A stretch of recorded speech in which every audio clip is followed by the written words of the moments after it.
पिछले वीडियो में मैंने आपसे एक बेहद ही सामान्य समुद्री घटना का जिक्र किया था। एक ऐसा टैंकर जो पहले ईरान और वेनेजुला का तेल ढो रहा था, लेकिन अचानक इंटरनेशनल वाटर में अपना पहचान बदल लेता है और देखते ही देखते वह रूसी जहाज बन जाता है। लेकिन कहानी यही खत्म नहीं होती। रूस ने सिर्फ इस जहाज का अपना नहीं बताया, बल्कि इसके आसपास नेवल एसेट को तैनात करता है, सबमरीन, वारशिप और कथित तौर पर न्यूक्लियर सबमरीन तक। इसके बावजूद जो आज हुआ उसने पूरी दुनिया को चौंका दिया। अमेरिका ने इस जहाज पर स्पेशल ऑपरेशन चलाकर इसे जब्त कर लिया। यानी सीधे शब्द में कहा तो इससे रूसी झंडे वाले जहाज को खुले समुद्र में अमेरिकी फौज ने सीज कर लिया।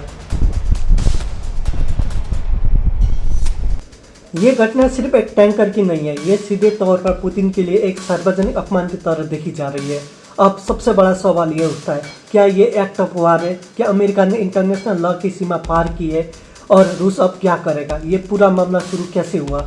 ये टैंकर पहला अमेरिकी प्रतिबंधी के दायरे में था, क्योंकि ये ईरान और वेनेजुला का तेल ले जा रहा था और यूएस कोस्ट गार्ड ने इसे रोकने की कोशिश की थी, लेकिन जहाज भाग निकला। भागते भागते यह नॉर्थ अटलांटिका और चला गया और रास्ते में इसने वो किया जो इंटरनेशनल मरीन हिस्ट्री में हमेशा के लिए रेड फ्लो माना जाता है। जहाज ने अपना झंडा बदल लिया, नाम बदल दिया और खुद को रूसी जहाज घोषित कर दिया। रूस ने भी तुरंत कहा, अब यह हमारा जहाज है, इससे परेशान मत करो। रूस की चाल स्कॉट नहीं, साइडोइंग। पश्चिम मीडिया ने कहा कि रूसी जहाज इस टैंकर को स्कॉट कर रहे थे, लेकिन हकीकत थोड़ी अलग थी। असल में रूस साइडोइंग कर रहा था। स्कॉट का मतलब होता है कि सीधे सुरक्षा का जिम्मेदार लेना और किसी के हस्तक्षेप को युद्ध जैसा मानना। साइडोइंग का मतलब होता है नज़दीक रहना, निगरानी रखना और संकेत देना कि हम देख रहे हैं।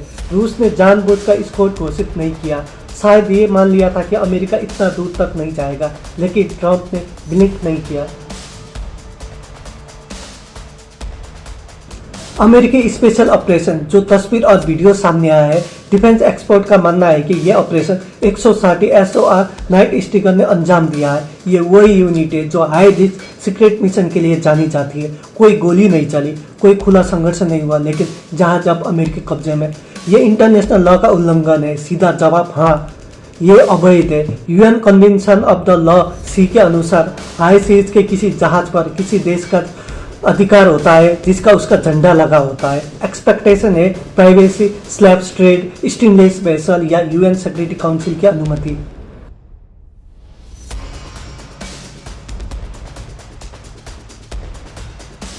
लेकिन सैंक्शन इन्फोर्समेंट इस एक्सपेक्टेशन में नहीं आता। मतलब अमेरिका का ये कदम गैर कानूनी है, ये फ्रीडम ऑफ नेविगेशन का उल्लंघन है। लेकिन क्या ये एक्ट ऑफ वार है? नहीं, ऑटोमेटिकली नहीं, क्योंकि ये नॉन वायलेंट बोर्डिंग था।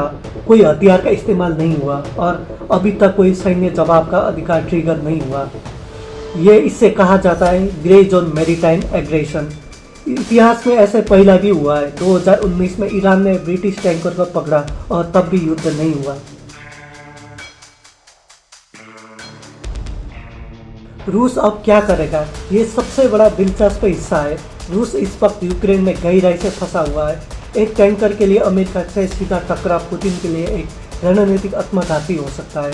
इसलिए कड़ी डिप्लोमेटिक भाषा आएगी, विरोध दर्ज होगा, लेकिन मिलिट्री जवाब की संभावना बेहद ही कम है। ये साफ तौर पर लॉस ऑफ फेस है, लेकिन रूस इससे निकलने पर मजबूर है। अमेरिका इससे क्या हासिल किया? बहुत कुछ। दुनिया को दिखा दिया है कि अमेरिकी सैंक्शन सिर्फ कागज पर नहीं है।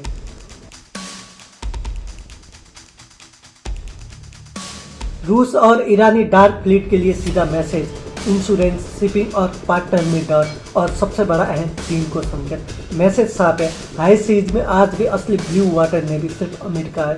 निष्कर्ष, ये घटना सिर्फ एक जहाज की नहीं है, ये शक्ति प्रदर्शन है। कानून तोड़ा गया, लेकिन जानबूझकर। और दुनिया अब देख रही है कि इस रेड लाइन पार करने के बाद कौन क्या करता है और कौन चुप रहता है।